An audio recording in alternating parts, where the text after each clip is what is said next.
All right, y'all, what's up? So, first thing I'm going to tell you about riding a motorcycle, in my opinion, first thing you got to be is prepared for the most horrific death potentially.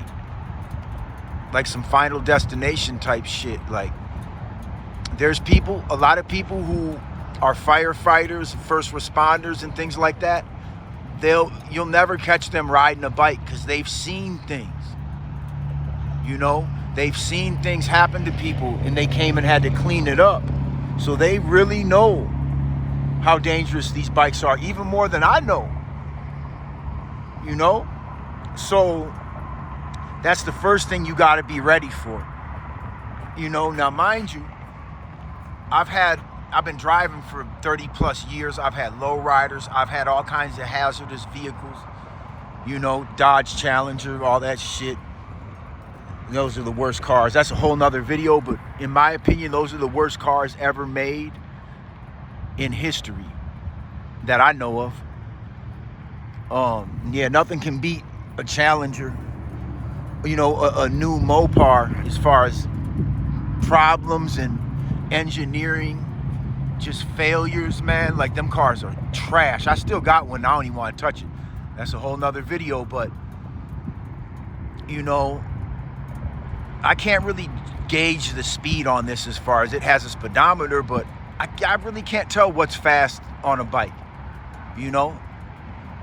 But I know it's fast, though. 96 cubic inches. It ain't the fastest. But, yeah, man, you got to really be ready for some shit potentially, you know? If you're going to be riding on one of these, any kind of two-wheel transportation, especially on the highway, is where you really got to worry. Imagine, see, this bike doesn't need you after about 20 miles an hour. This bike don't need you on it no more. It'll keep going. So I don't know if you guys ever seen them videos of people falling off Harleys, getting knocked off, and the bike just keeps going.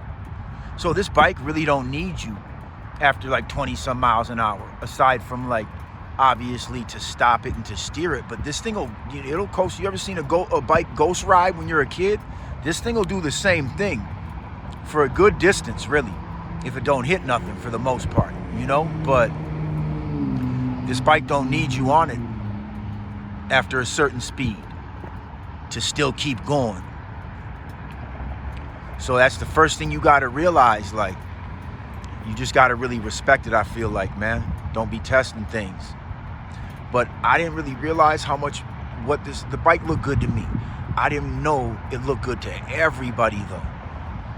You know, every time I go in or out of a store, it's hard to not have a conversation with somebody going in and then have a conversation with somebody that's standing there staring at the bike when I come out.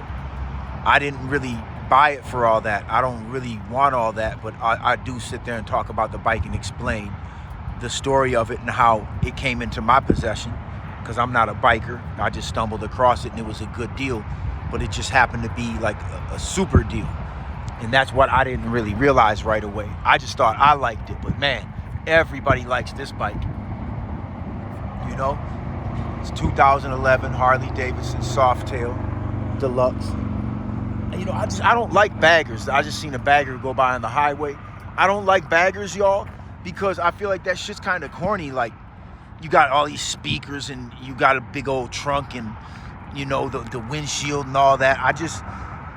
To me, just get a car if that's you. You know, as far as a bike, I want the least amount of accessories as possible for the most part. Crash bars mandatory with the Harley, you know what I'm saying? I feel like, you know, little pegs, all that stuff, you know what I'm saying? But as far as like, I don't need all that extra goofy looking shit. I don't need to ride a motorcycle and be trying to sit at home on my sofa. I'm not really with that, you know? I mean, I like how they look, the big 30-inch wheels in the front, and they look like the big wheels like back in the day we used to ride around. You know, I like them, but that just ain't what I went after, you know? And I might do some different things with this bike, you know, but for now, I really like how it is. I'll probably change the rims out though, you know, but yeah, I love the bike how it is, but just know to respect it because it don't need you at the end of the day, you know. But yeah, you got to be half crazy in a way to drive one of these, because if you do die, it's going to be harsh. I've been shot, I've been stabbed, I've been to prison. You know, if you die on one of these bikes, it's going to be probably a lot worse than all them experiences combined. So I just feel like you should have probably, before you jump on one of these, I feel like you should be in some situations of life and death so you know what it is before you just start riding bikes around. Crotch rockets, Harleys, whatever. I feel like you need to have had a couple of other near-death experiences, man. I'm 47 years old almost, a couple of months, you know? And I wouldn't have jumped on this thing when I was 19. I wouldn't let my son jump on it right now, even though it's really his. I'm just gonna give it to him. Everything that I have is really my son's. That's just how life goes, really, you guys. You know? So, yeah, I really like them LED lights, you know what I'm saying?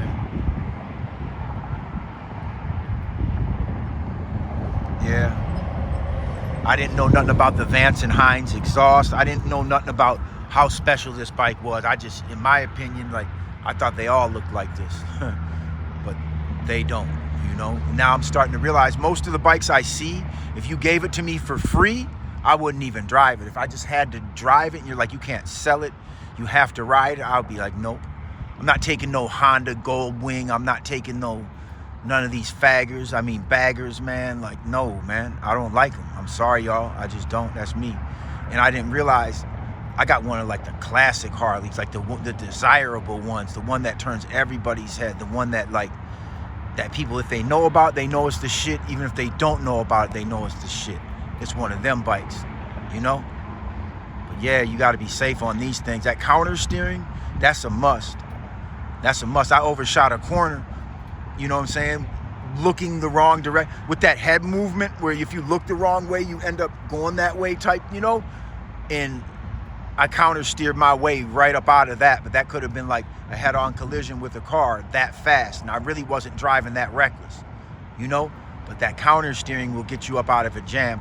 You can get away with not having it, but it will literally save your life in certain scenarios. So you gotta, you know, you should know it.